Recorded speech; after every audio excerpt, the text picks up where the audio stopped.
Hi, everybody, and much love from sunny South Africa. So I am very honored and grateful to be able to share. And the subject I'm going to be speaking on today is ending poverty. So that's a very interesting subject in these moments because the space we're going into through this ascension process is an ending to fear, pain, suffering, and poverty for all of humanity. And how we collectively bring that into being is through each of us taking accountability and anchoring in our own sovereignty. And sovereignty is, in its simplest form, taking away the fact that we've been giving our power away. So retrieving our power from external forces, external people, places, things, codependency on these things. And it's essential for us to embody our God selves, to bring back our co-creative powers, because essentially abundance is all within us. We've been enslaved through our programmings, through the 3D financial system, through our codependencies, through our lower belief systems that society has programmed us with, in order to have the belief system that I need to sacrifice, I need to work hard, I need to do all of these kind of things. And it's almost like we get stuck in this survival mode. And when we look at it simply, it is that we've been giving a lot of our power away to external forces. We seek external validation. We need to continually prove ourselves to others. We feel that by having a number of material things or, words on our business card, this creates, this external validation and worth in society, where our worth and our value lies within our hearts. And it's really taking back our sovereignty in all the bodies. So that is taking back our physical sovereignty, which is dissolving attachments to people, places, things that we give our power away to often, something that we need externally in order to cope, survive, feel good about ourselves. That is looking at our attachments and really dissolving those attachments to have true physical sovereignty. Then you've got emotional sovereignty. And a lot of us have been stealing energy from each other as unconsciously through control dramas. And this all starts when we are very small children. You get the aloof program, you get the interrogator, the intimidator, and the poor me. And we all have these stories about our lives and our experiences, and we end up taking energy from others, validating those stories, opposed to seeing it as a pure experience in order to transform. Then we've got mental sovereignty. And this is quite a big subject because people have confused the mind and the brain. And the brain is a divine organ. And it's the brain-heart connection that interprets messages from source. The mind is a program and a virus of lower belief systems that we've been instilled with over thousands of years and have actually become so deeply ingrained in our DNA. And how the ego mind works is that it either refers to past experiences or stresses about the future, but it is not able to live in the present moment of now. So we end up having fear-based thoughts and emotions around past experiences. And because we give that so much energy and we spend so many moments thinking about those experiences, we end up in loops of creating the same experience over and over again. And it's really looking at those lower habits and belief systems and consciously dissolving them. So the ego is not our personality. It's not a positive aspect. It's a group of lower belief systems that actually are life-draining frequencies. Aging is not in our DNA. We only age because we believe we do. So it's really being able to consider and look at every belief system that we hold and dissolving them, because where we're going into is an energy of pure love, an energy of oneness, and an energy of the unknown. We only know a tiny bit of true reality.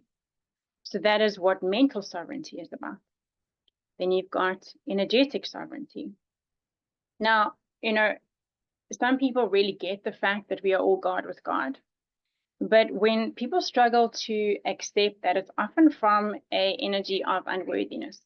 We all have a higher self. We all have a soul essence within us, a purpose for this ascension process that we were born with. But our human vessels and the ego program mind has kept us very disconnected from that soul essence.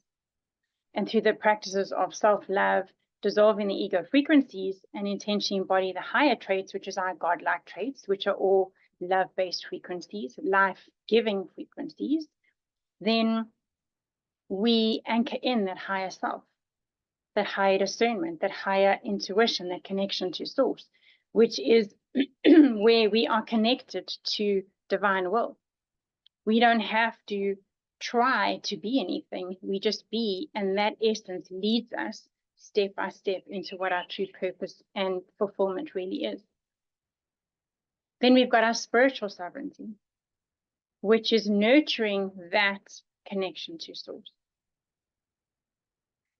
It's going against what society expects and truly living in honor of our souls, because so many of us have betrayed our souls in relationships, in jobs that we're not happy with, in living lives where we need to dim our light so much to keep other people around us comfortable. And that's not what this journey is about. It's to shine brightly and to influence people through our hearts and through the energy of love. Then you've got relationship sovereignty, which is creating higher relationships, not codependent relationships, not lower relationships, but interdependent, which is allowing every person in your space to have their own experiences.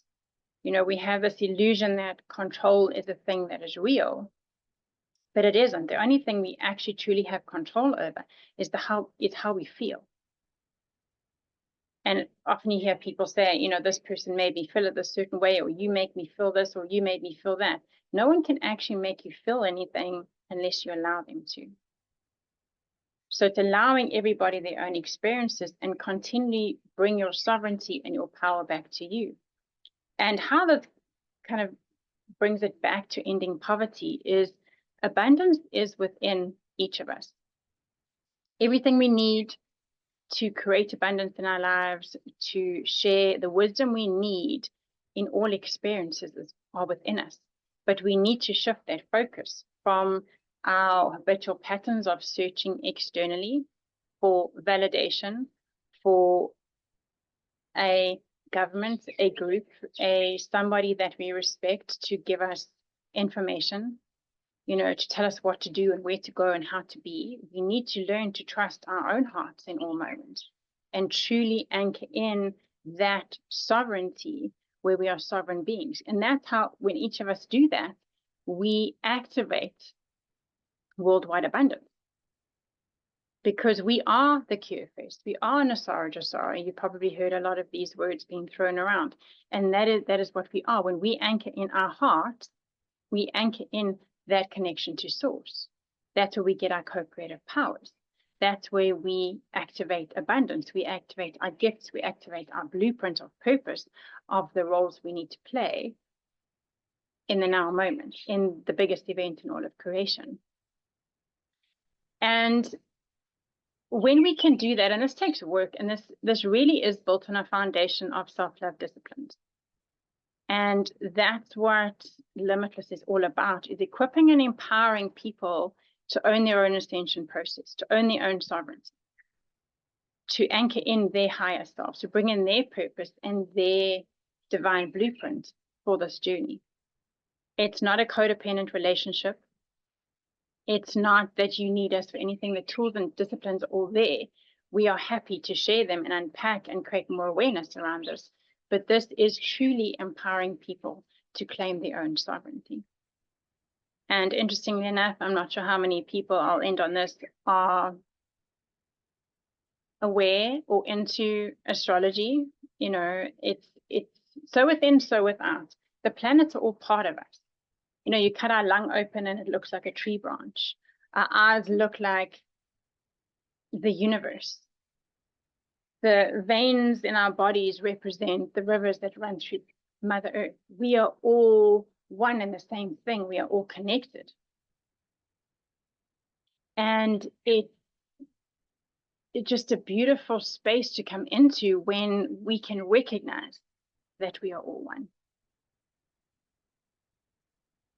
So I really hope that this helped a little bit. If you guys are wanting to have more information, more tools, more things that we need to share, it's all on our website.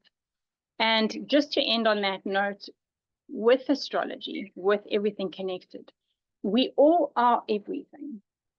Some people would say, you know, I am an Aquarius, or I'm a Capricorn, I'm a Taurus. You have all of these planets within you, and they all play a vital role. Now, what's happened now is we've gone fully into the age of Aquarius. And Aquarius is all about humanity. It's all about freedom. It's all about sovereignty. It's all about information. It's all about wisdom. It's all about truth. We have been under the influence of Capricorn for the last 16 years intensely. And Capricorn is all about restriction. It's all about control. It's all about, you know, it's very rigid, where none of the planets are under Capricorn anymore. So we will feel this different energy of freedom, this different energy of unity, and a lot of truth will be coming to the surface. A lot of truth has been hidden from us, because when we are in unity and we are connected to source, we are powerful. And the system has not wanted to support us in that process. It's wanted us to be enslaved. It's wanted us to give our power away. But now we're moving into a totally new era, where we are all co-creating new earth. We are all co-creating abundance for all. Everything is about the highest good of all, not at the expense of any sentient being. So thank you so much for listening. I am so grateful, and I hope this conference is everything you wish it to be. And I look forward to connecting again soon. Sending lots of love.